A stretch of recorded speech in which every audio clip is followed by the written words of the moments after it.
All right. Let's get started. John can join us halfway through the show when he gets on. Okay. Um, all right, you guys ready? Yeah, let's do it. Yes, sir. Let's do it. All right. Yeah, Pro Fan Sports Podcast. Let's get it. Pro fans, tune into the program. Every single week, get the dope, fam. Sean on the mic, very flat too. Keep you updated, that's what we do. Pro fans, tune into the program. Pro fans, tune into the program. Pro fans, tune into the program. Every single week, get the dope, fam. Hey, everybody, welcome back to Full Fin Sports Podcast. This is episode 102, and we have with us a special guest, Jake Fisher. Jake is a Philadelphia native. He's a Northeastern University graduate, so he has some Massachusetts ties. He is also the author of Built to Lose, How the NBA's Tanking Era Changed the League Forever. Welcome to the podcast, Jake. Hey, thank you guys for having me. I really appreciate it. How are you? Good. Very good, man. Very good. Excited to have you on, and and really thrilled, and honored to be able to interview. I've been following your stuff for a while with Bleacher Report, and you definitely do a really good job with them covering the NBA and covering the Celtics, and I'm really looking forward to having you on the episode and hearing what you have to say about the Celtics and how they got to this point, since there's been a lot to talk about with the team recently. Sounds good. Yeah, happy to be here. Let's jump into it. Awesome. Well, Yes, sir. if we can start by just having you just tell us a little bit about your book and how you got to write it, and and how the Celtics is involved in your book as well. Yeah, they're involved a lot in it. I was just talking to you guys about it off air. But I'm from Philly originally, so I was really covering the Sixers at that time, 2013 through 2016, those Sam Hinkie years for SB Nation's Sixers blog, Liberty Ballers. And I interned at Slam Magazine after my freshman year of college. So I started going to Celtics games my sophomore year through my senior year of school with the credential around my neck, while the Celtics were doing the same stuff as Philly, honestly. Not to the same nth degree, but people forget the Celtics traded KG and Paul Pierce to Brooklyn the same night that Hinkie traded Drew Holiday to New Orleans, that 2013 draft, which was actually the first NBA event I ever had a credential around my neck for. So nice. Then I kept going to games in Boston and covered Philly, and at the same time, Orlando traded Dwight Howard in the same deal where Philly got Andrew Bynum, which forced them to ultimately, go into their rebuild, and the Lakers were involved there too. And Phoenix was moving Steve Nash to the Lakers at the same time as Dwight. Like, all these teams were starting to tank for that 2014 draft class with Joel Embiid and Andrew Wiggins and Jabari Parker and Marcus Smart, who obviously ended up going 6 to Boston. Julius Randle was in that class, Aaron Gordon. So it was a pretty loaded class that had, it was sold to be the next 2003 with LeBron, Wade, and Bosh. So all these teams wanted to get in on that. Obviously, only Embiid has really become that franchise cornerstone player of that type of top-tier group. But it was fascinating to see where teams like Boston, starting at a different starting point, having a championship-level team that they could dismantle, versus Philly kind of bottomed out from the middle, and those other teams were different too. So the book kind of follows through. I talked to over 300 people for that book, from players and coaches to agents and executives. There's so much info in there you're not going to find out anywhere else. Like, I have a fun detail about Brad Stevens playing board games with his wife and an assistant coach at the time, Ron Norred, who he brought over from Butler, who lived at his house in Boston. He lived in Brad's basement. So there's a ton of details of stuff like that, but also transactional stuff that I think any Celtics fan would definitely love. Wow, that's amazing. Yeah, that's incredible, man. That's fascinating, to say the least. Can you tell us a little bit about the difference between Philly tanking and what Boston does, and how there's I mean, I guess you could consider it tanking, but not really, like in how there's different ways of going about it. Yeah. Well, Boston obviously bottomed out that one year, that 2013-14 season. They trade KG and Paul Pierce. They end up moving. The years are going to all blend together, but they end up moving Rondo and Jeff Green and other guys as well. But I think the big difference with Boston, Philly, obviously the Celtics got the huge haul back from Brooklyn, and they had all these picks that they had in their back pocket and knew were coming down the pipeline. And you can get that when you have, Hall of Famers and multi-time All-Stars like KG and Paul that you offloaded. Philly had a much more brazen approach where they were going to be bad year after year after year, and they were going to field the worst team they could, full of young guys trying to find the next Robert Covington or TJ McConnell, TJ McConnell, excuse me. They could. And with Boston, they wanted to get back to the playoffs. Danny Ainge clearly was looking to make high upside moves like trading for Isaiah Thomas that the Celtics only missed the playoffs for 2 years, that 13 year and 14. Then they were right back in as the 7th seed even with that IT, Kelly Olynyk, Evan Turner, Avery Bradley team that I know fans really, really fell in love with that season because they were just a big band of misfits that came together. And Evan Turner got paid that $74 million deal from Portland, if you recall. So that was kind of the big difference, that Boston was looking to do a 1-year tank and to try to make moves that would get them back to the playoffs pretty quickly without also sacrificing their long-term flexibility to get guys like Tatum and Jaylen Brown and move that ceiling higher. And sure enough, they end up pulling together that Kyrie, Tatum, Brown, Gordon Hayward, Al Horford team that looked like a real championship threat for a couple of years. Boston was probably playing with more firepower and wanted to use it more quickly than Philly did. Yeah, I certainly agree. I just think as a Boston sports fan, I don't think we could have sat through what Philly sports fans had to with the process over there. I think we have too much of a championship mentality out here to sit through all that. So what do you think of the team now with that 1 year tanking and what Brad Stevens and Danny Ainge was able to put together, and now the team is looking like they're playing together with all those picks? You got Jaylen Brown, you got Jason Tatum, and you got Marcus Smart. What do you think of the team now, and what are their chances this year? I mean, they're the hottest team in the league since 2022. The calendar flipped, and I think obviously it's largely been done by defense, and that's been pretty impressive. I mean, Robert Williams has been remarkable as how good he's been on that side of the ball, which is really it's really raised the ceiling of that team. But I think what Boston's ceiling comes down to right now is the playmaking outside of those two guys, and Jaylen and Jason. And I think that's why they went out and got Derek White. There was all this talk. Everyone around the league knew Boston was looking to shed salary to get under the tax with Dennis Schroeder and others, and Josh Richardson, most particularly. But they also had a primary goal of trying to find a third guy to pair with Jason and Jaylen. That's not to say that Derek White is the third member of their big three, but they wanted to have a third guy who's a legitimate scoring threat, a legitimate offensive weapon, and to have that release valve, if you will, to take pressure off of those two guys with the ball in their hands. It's going to obviously raise their ceiling a significant amount, especially when you consider they're going to be going up against Embiid and Harden, Philly, and the Heat are a juggernaut with how deep they are. Milwaukee's got as much firepower as anybody. Brooklyn, if they can figure it out, if they can get through the play-in tournament, they're still going to have Kevin Durant and Kyrie Irving and Seth Curry and other shooters like Patty Mills, all paired with Ben Simmons moving the ball around. They're going to be obviously super dangerous as well. So I think getting Derek was a big piece to move Boston's ceiling a bit higher. But of course, it's ultimately going to come down to the two J's. And I think, I talked about this, I think in December on a Sirius XM show, and it kind of blew up on Twitter.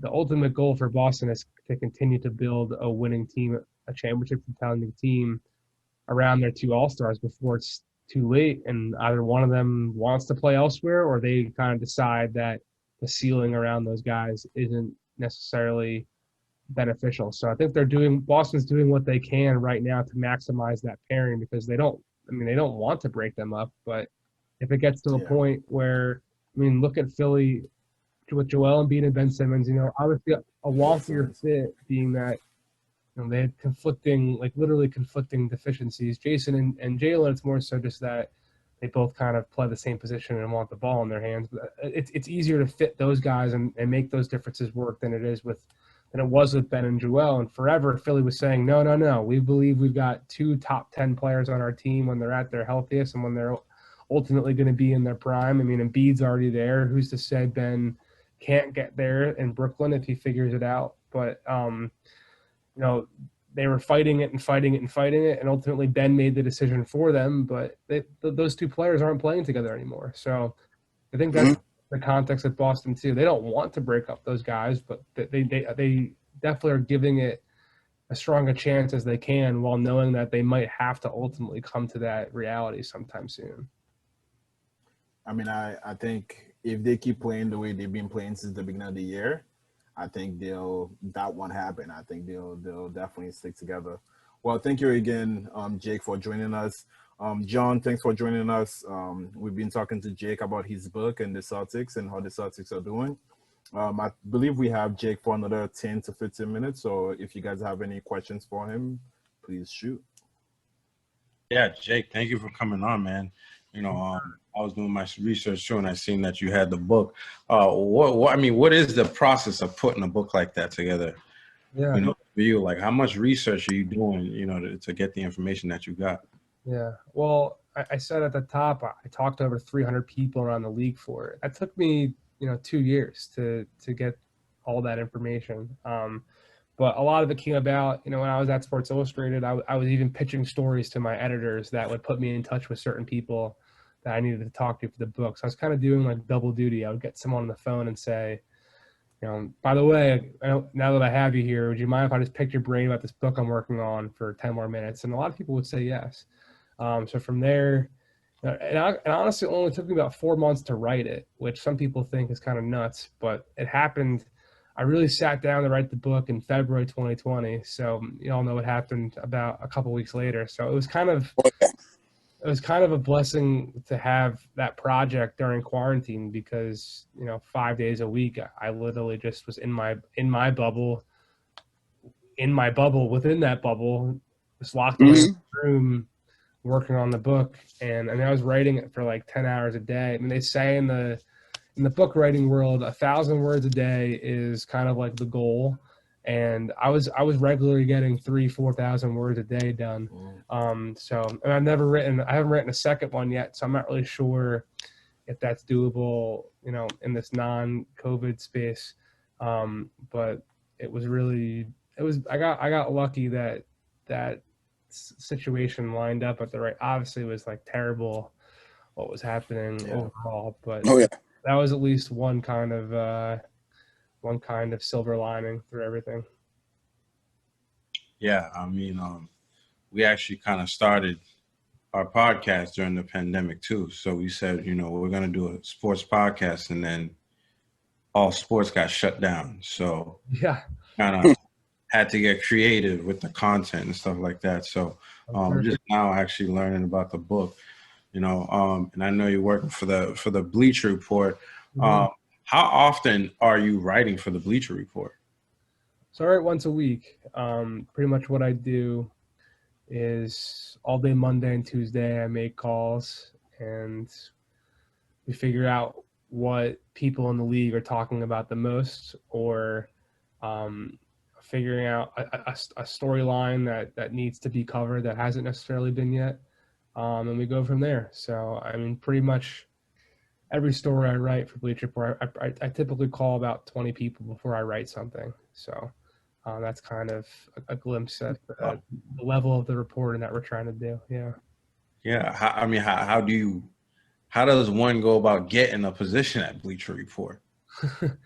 Well, flashing back to, I mentioned at the top of this, I interned at Slam Magazine as a freshman in college, and I kept going to Celtics games while I was in school every night, trying to write interesting stories that other people weren't, others, particular subject matters or what have you. Like I remember one time I did a whole story about Chandler Parsons' pump fake because, like, why wouldn't Chandler Parsons want to talk about that, right? And I started making contacts around the league through my stuff at Slam, and then I interned at Sports Illustrated, and I was at SI for 4 or 5 years from there, doing a bunch of human interest type stuff. And I got to meet a lot of people around the league and stayed in touch with a lot of people around the league doing that stuff. And I got laid off by SI October 2019 when the company got bought and took over by another media entity.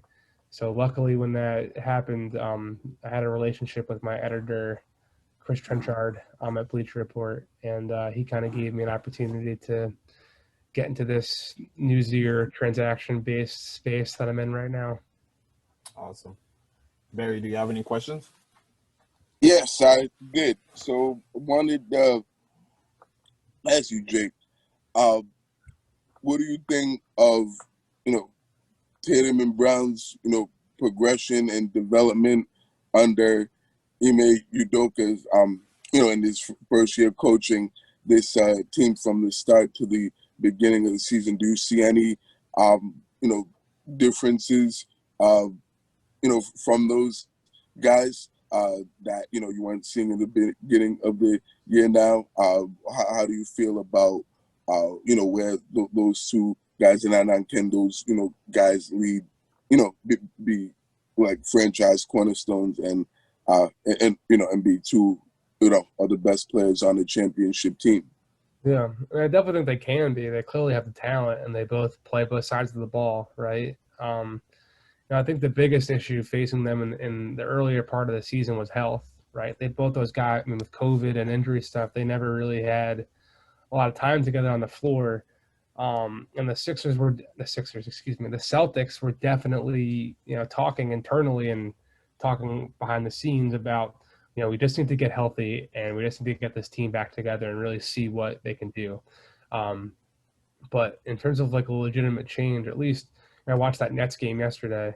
They at least just seem to be playing off of each other better and kind of, it doesn't feel like a game of hot potato anymore where it's just like it's your turn and now it's my turn. They seem to be flowing alongside one another a lot more. And I think ultimately it's clear that this is Jason Tatum's team, right? He's the max contract. He's the guy starting all-star games. And I think that tug and pull of, who's the better one, it might sound cliche, but NBA people talk about it all the time. I was kind of needing to establish whose team it is, who's the alpha, that type of pecking order. So at least, I haven't watched the Celtics as closely as every team or other teams that I've watched the last couple of weeks, but at least from my perspective, it does seem like that kind of hierarchy that they're a 1A and a 1B, with Tatum being the clear 1A, seems to kind of have benefited the flow of that offense. You guys can correct me if I'm wrong. I think you're correct. I think especially when you watch last night's game, I think it just shows you who's really the most skilled player out there. Jaylen Brown is definitely up there, and I think he's probably 1B, like you said, but I think Jason Tatum is definitely the leader of the pack. Yeah. Right. No, absolutely. And I think Ime Udoka, after the game, I heard the comments in his press conference and him talking about how Jason Tatum is starting to get more comfortable taking that alpha approach and being that, Batman and that top dog that, the Celtics, need him to be, and being, proving night after night after night that he can be the best player on the court, even going against elite players like, Kevin Durant and, Kyrie Irving, or, in the previous games this week, like John Morant and Trae Young, that, he, can not only play with those guys, but he can, be able to beat those guys and do what it takes to be able to, help the team, win games. So I think that's certainly helped the Celtics tremendously and has been a major key for them, in this last 2 months. And the, yeah, and pretty much them winning 17 of the last 20 games.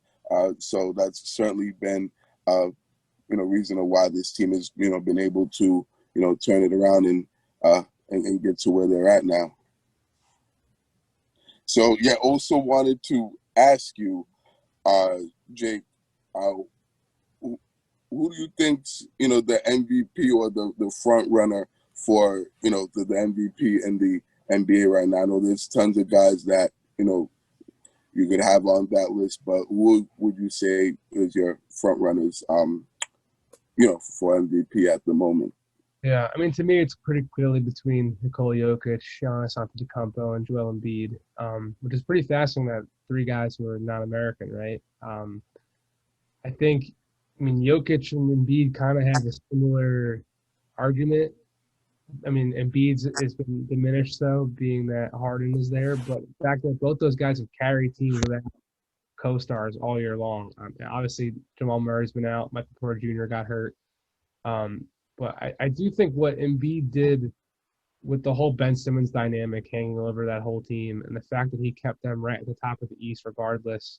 And I do think that the Sixers were more depleted than what Denver's group. I mean, honestly, maybe off the top of my head, maybe I could be wrong. Maybe Denver has been more depleted. But also, like, Jokic got it last year. And I think back to that Russell Westbrook Harden MVP race for those 2 seasons. Like, Harden won it, or Westbrook won it first because the whole triple-double narrative was the narrative, right? And Jokic won it last year because the narrative. The MVP is a narrative-based award, right? There's no way to quantify who's the most valuable. It's about which story is the most valuable. And Jokic kind of won it just for the overall statistical dominance and his longevity and the fact that he played more games than Embiid. Embiid's put together a full season now. He's expanded his game a little bit like Jokic and bringing the ball up the court. And he's putting up ridiculous scoring numbers. I mean, Jokic's numbers are obviously just as good, if not a little bit better across the board. But, I mean, it's one thing to carry a team that's got injuries. Another thing to carry a team where your second best player is holding out to request a trade and refusing to play, and it's the number one talking point story of the entire NBA season. The fact that Embiid held strong throughout all that, even got better during all that, I'm taking my hat off to him.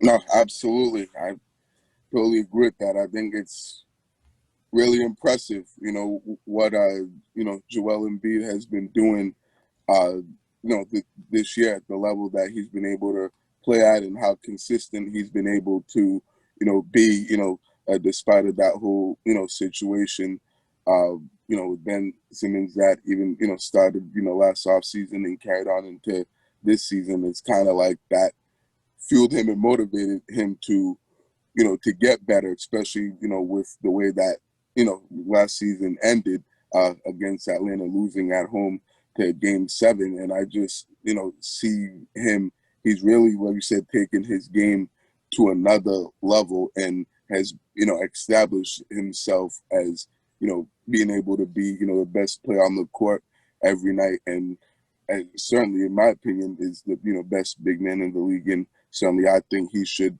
I think he's the front runner and should win MVP right now, despite of James Harden going to, to the Sixers in that trade. But I know I certainly think, even before Harden got there, that, Joel Embiid was really, in my opinion, the best player, in the NBA up until that point. So kind of just wanted to ask you real quick about that trade, the Harden-Simmons trade. Like, when did you know it's going to happen? Because I saw you were one of the first guys that was reporting on it, and that, came out with the reports that, the trade was going to most likely happen. So when did you know that was going to be the case? Yeah, no, that's a good question to end on. I definitely first got wind of it being a possibility, like, in December, right? And there was talk of, the Sixers are pretty confident that they might be able to get Harden in a sign and trade or some type of capacity this summer. And then started to pick back up in mid-January, but by late January, I remember the story came out January 25th, where we wrote that Harden was really considering listening to Phil or going to Philly in that summer. I mean, that's when I knew it really had a likelihood to happen. I was skeptical until Thursday morning. I was skeptical it was actually going to get done, though, being that there's just a lot of ego and money and status and legacy on the line to make a deal like that. And I didn't know if the sides were going to come to terms. I didn't know if they were going to be able to. Like right before the trade went down, like 1 o'clock, I mean, I knew it was definitely happening. Like, they just come so far. I would have been really surprised if they fell short. I wasn't in the room. I wasn't really being apprised on exactly what was happening, but the Nets started calling other teams like 10 minutes before the deal went down about, oh, how would you value this player if we got from Philly or blah, blah, blah. So clearly when those sorts of conversations start to happen, it's getting close. So that's kind of my progression. I mean, I'm still surprised that it got done, honestly. I really thought it was going to wait till the summer, but they did it. Harden's a Sixer, and Ben Simmons is a net. And I'm very curious to see what Ben looks like in Brooklyn once he actually does come back here. Just real quick, do you know when Ben Simmons is going to come on the court? It's like we're patiently waiting for this guy to come and play and make his debut with the Nets. And, like, he's been there for a few weeks and still no idea, no signs of him playing. So do you know when, when he'll be making his debut? Yeah, sometime late March. I mean, it's definitely not happening for that March 10th game like people wanted. Apparently the back injury is significant, and it's played. Is that legit? Sorry to interrupt you. Is that because I've heard multiple conflicting reports that, that back injury may not be legit? So that's what I've been told. Is it legit? No, I can't necessarily say. But I've been told from people familiar with the situation, let's say, that, Tweet is back, and something that they're monitoring. I mean, it is a thing, like when players sit out for a while and they ramp up activity, your body can kind of, because it's not just like us, we haven't worked out for a while. We go to the gym for a half hour and then we're okay. Like, to ramp up to a full NBA level speed and physicality is pretty hard to do. So we'll see. I mean, sometime in late March, they definitely want him out there. So, and he wants to get out there too.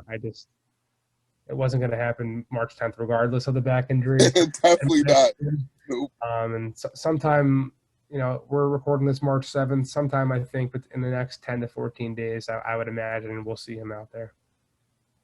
I will mark that on my calendar. Looking forward to seeing him out there and seeing how he looks and seeing if he can mesh with the rest of the guys on that Brooklyn Nets team, particularly KD and Kyrie. So we shall see.